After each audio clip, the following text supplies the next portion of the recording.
Hi dears, welcome back to my channel. ഞാൻ ഇന്ന് വന്നിരിക്കുന്നത് പാസ്ത ഇൻ വൈറ്റ് സോസ് എന്ന റെസിപ്പി ആയിട്ടാണ്.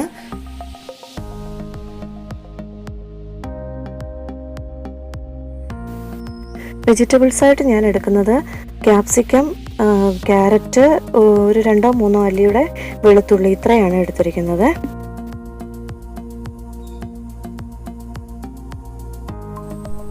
നമുക്ക് ആദ്യം ചെയ്യേണ്ടത് പാസ്ത വേവിച്ചെടുക്കുക എന്നുള്ളതാണ്. ഞാൻ ചെറിയ ഒരു ബൗളിന് 1 ബൗൾ പാസ്തയാണ് എടുക്കുന്നത്. ആ സെയിം ബൗളിന് ഒരു 3 ബൗള് വെള്ളമാണ് ഞാൻ തിളപ്പിക്കാൻ വെക്കുന്നത്. വെള്ളം തിളച്ച് കഴിയുമ്പോൾ നമ്മൾ ആ പാസ്ത ഇട്ട് കൊടുക്കണം.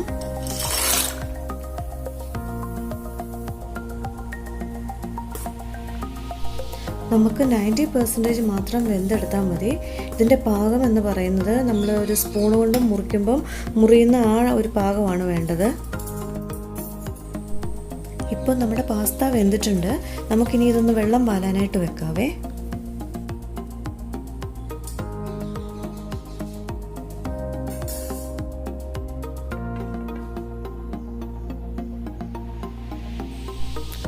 ഇനി ഒരു പാൻ വെച്ചിട്ട് 1 ടേബിൾ സ്പൂൺ ബട്ടർ ഞാൻ ഇടുവാണ്.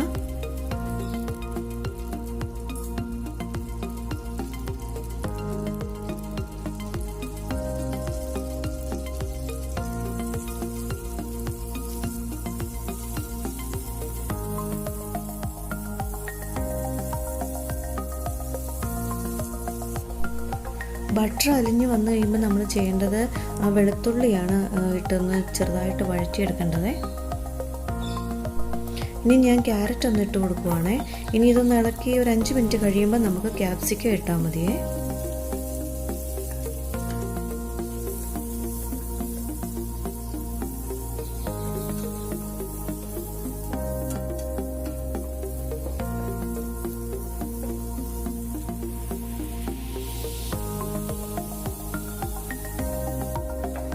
ബട്ടറിൽ കിടന്ന് നന്നായി ഒന്ന് മുരിഞ്ഞ് വരണം.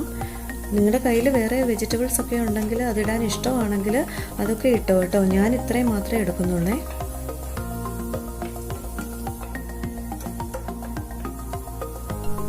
അഞ്ച് മിനിറ്റ് കഴിഞ്ഞിട്ടുണ്ട്. ചെറുതായിട്ടൊന്ന് വെന്ത് തുടങ്ങിയിട്ടുണ്ട് ക്യാരറ്റ്. ഇനി നമുക്ക് ക്യാപ്സിക്കം ഇട്ട് കൊടുക്കാവേ.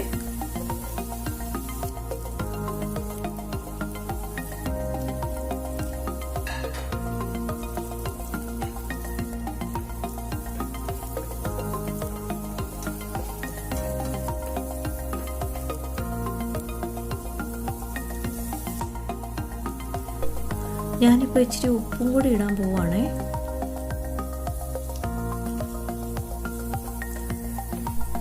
എല്ലാം കൂടെ ഇട്ടൊന്ന് ഇളക്കി കൊടുക്കാവേ. ഒത്തിരി വെന്ത് പോവൊന്നും വേണ്ട കേട്ടോ.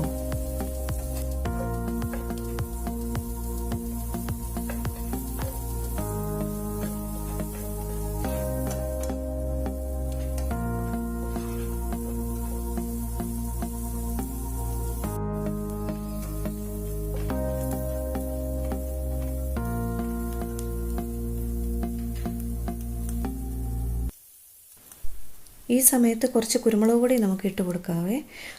നമ്മുടെ ആവശ്യം അനുസരിച്ച് ഇട്ട് കൊടുത്താൽ മതി, കുറച്ച് മതിയേ. ബാക്കി നമുക്ക് വൈറ്റ് സോസ് ഉണ്ടാക്കുമ്പോൾ ഇടാനുള്ളത്, അതുകൊണ്ടാണേ.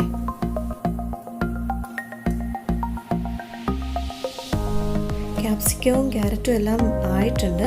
ഞാൻ ഇനി ഇതൊരു പാത്രത്തിലോട്ട് കോരി വയ്ക്കുവാണേ.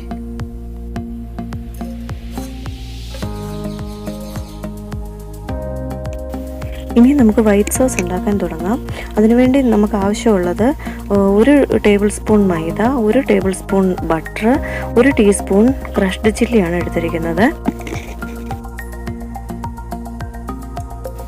നമുക്ക് ആദ്യം 1 സ്പൂൺ ബട്ടർ ചേർത്ത് കൊടുക്കാവേ.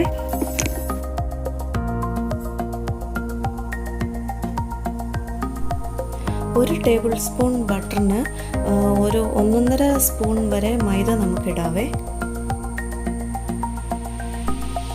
ബട്ടറിൻ്റെ കളറ് മാറിപ്പോവരുത്, ജസ്റ്റ് ഒന്ന് അലിഞ്ഞാൽ മാത്രം മതി.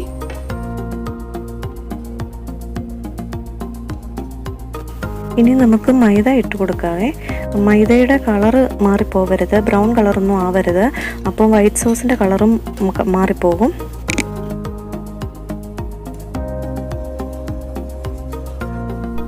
തുടരെ ഇളക്കി കൊടുത്തുകൊണ്ടിരിക്കണം, ഇല്ലെന്നുണ്ടെങ്കിൽ അത് കട്ട പിടിക്കും.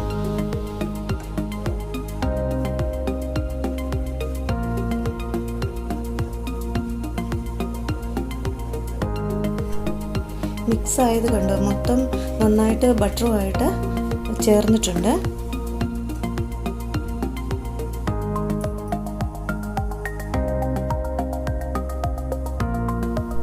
ഇനി നമുക്ക് പാലാണ് ചേർക്കേണ്ടത്. പാസ്ത എടുത്ത ആ ഒരു ബൗളിനകത്ത് നിറച്ച് ഞാൻ 1 കപ്പ് പാലാണ് എടുത്തിരിക്കുന്നത്. കുറച്ച് വീതമായിട്ട് വേണം ഒഴിച്ചു കൊടുക്കാനായിട്ട്, അല്ലെങ്കിൽ കട്ട കെട്ടിപ്പോവും മൈദ.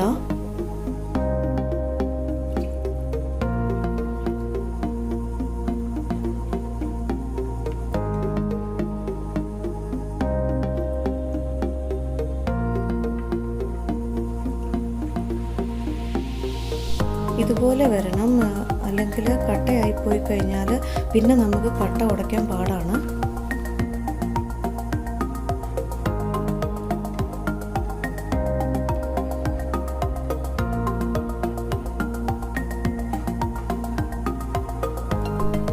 ബാക്കി പാലും കൂടെ ഞാൻ ഇളക്കി കൊടുത്തിട്ടുണ്ട്. ഒരു സിൽക്കി ടെക്സ്ചറാണ് നമുക്ക് കിട്ടേണ്ടത്.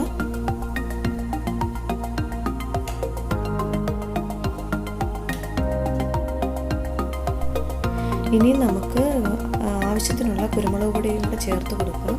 ഞാൻ മുമ്പേ പറഞ്ഞില്ലായിരുന്നോ ബാക്കി നമുക്ക് വൈറ്റ് സോസിൽ ചേർക്കണമെന്ന്.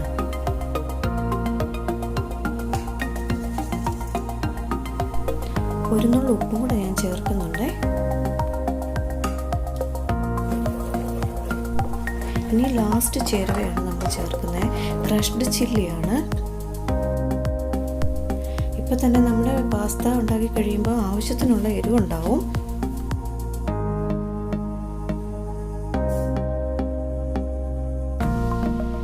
നമ്മുടെ വൈറ്റ് സോസ് റെഡി ആയിട്ടുണ്ട്. ഇനി നമുക്ക് അതിലേക്ക് വേവിച്ച് വെച്ചിരിക്കുന്ന പാസ്തയാണ് ചേർക്കേണ്ടത്.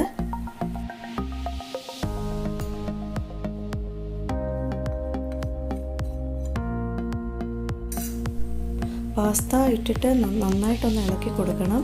അത് കഴിഞ്ഞ് വേണം നമ്മൾ വഴറ്റി വെച്ചിരിക്കുന്ന പച്ചക്കറിയും കൂടെ ചേർത്തിട്ട് ഇളക്കി മിക്സ് ചെയ്യണം.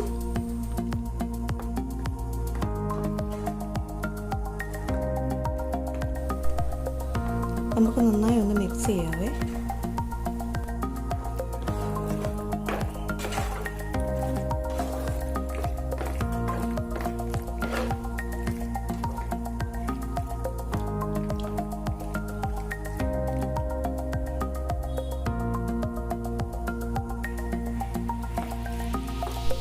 പല രീതിയിലും നമുക്കിത് ഉണ്ടാക്കാവേ, പക്ഷേ ഞാൻ ഒരു രീതിയിലാണ് ഞാൻ ഉണ്ടാക്കുന്നത്. ചിലപ്പം വേറെ പച്ചക്കറികളൊക്കെ ഉണ്ടെങ്കിൽ അതും കൂടെ മിക്സ് ചെയ്യാറുണ്ട്.